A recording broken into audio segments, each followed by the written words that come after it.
Moins de 100 km de la frontière russe, dans ce camp de l'OTAN, ils se préparent au pire scénario. Celui que tous redoutent. Devoir affronter une armée régulière. Place-toi là, derrière l'arbre. Enfoncée dans plus d'1 mètre de poudreuse. Montez dessus! Un exercice dans les conditions du réel, celle extrême de l'hiver en Europe de l'Est. Ce froid-là, j'ai jamais eu encore.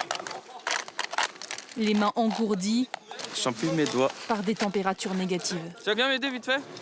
Aujourd'hui, pour l'entraînement, les Estoniens affrontent les Britanniques et les Français. On a établi le contact avec 2 groupes de combat estoniens. Reçu.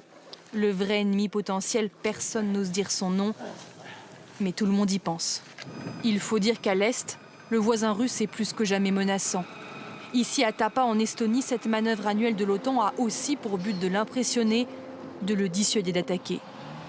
C'est de la prévention et surtout, on est là sur un dispositif non agressif. On est prêt à toute menace, mais on n'est pas là pour provoquer.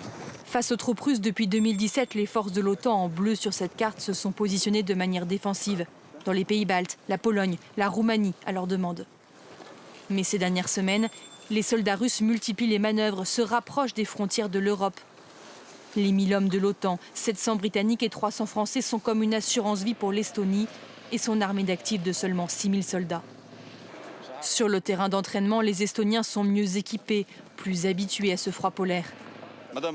Mais tous ces soldats sont conscients d'avoir besoin du soutien international, notamment pour sa force de frappe.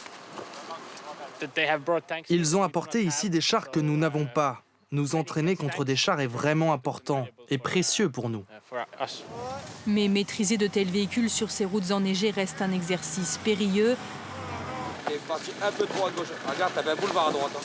voire très piégeux.